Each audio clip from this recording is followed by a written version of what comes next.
This clip is brought to you by Mark Bell Slingshot. This gear is made for lifters by lifters.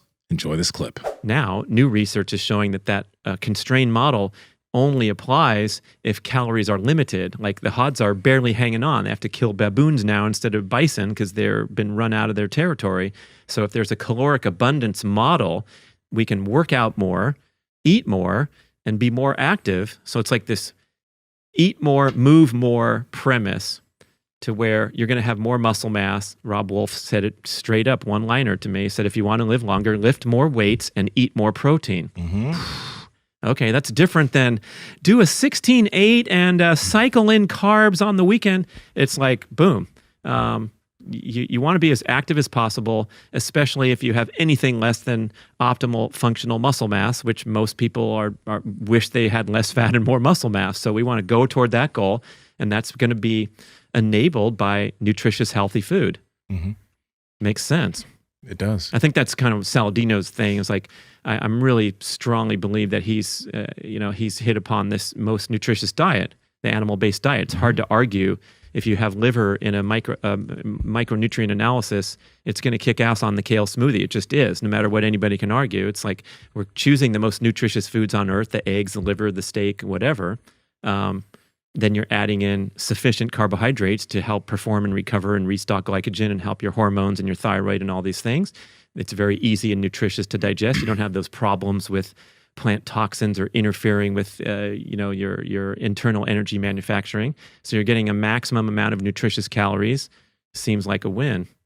Yeah, eat enough that it supports your training and allows your training to be as hard as you want to make it, but don't eat so much that it makes you fat.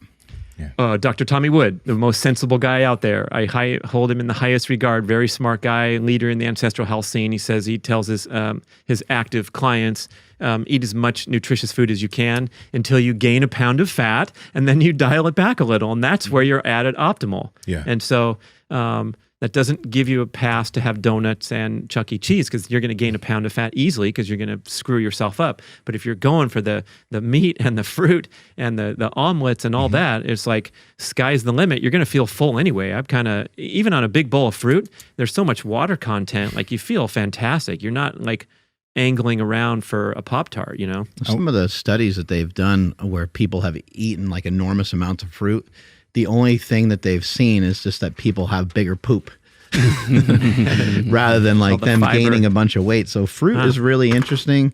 And so is protein. We've had people on the show before that have kind of referenced like the protein calories seem to have somewhat disappeared when we're trying to equate for them. We're trying to figure out what the fuck happened to them in this mathematical equation. It seems like they're not accounted for in some way. So the energy balance thing is definitely something that I have always been in question of. And on top of all that, what you're talking about bumping up next to the caloric intake per day, obviously the body does not work that way.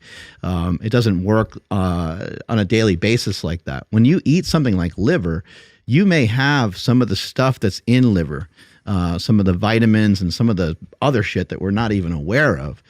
You could have that stored in your body for days and sometimes even longer. I think like vitamin A, vitamin D, vitamin K, like some of these fat-soluble vitamins can stay in your system for a pretty long time. So your body doesn't just work on these daily basis. And when you go to do something and you go to expend energy in a given day, that's not registering for that day necessarily. The body has like a long, in my opinion, has a long lag time. Sure. Like when does your body like recognize how sore it is from a particular workout? It's like 3 days later. Yeah. So at minimum, the body works in like a 3-day delay. What about when somebody tells you something? What about when you start to develop a new belief? You sit there and go, fucking hey, man, what that guy said to me on Monday really makes sense. And it's now Thursday, right? It really starts to sit with you more. Mine's 2 days, Mark. Yeah. 2 day, 48 hour. Well, you got a quick turnover over there. Yeah. But yeah, the body just is very complicated on like what it's trying to do and when it's trying to do it. It's hard to really pin down exactly how many calories we burn versus how many we're taking in and so forth. Hey guys, if you like this clip, go ahead and comment down below and let us know what you liked about it. All right. Share this with a friend. Make sure to subscribe to the channel. And also, we are on Reddit and Discord. All that's down below. All our sponsors and everyone that supports us down below there too, so you can get whatever you like from us. All right? Peace.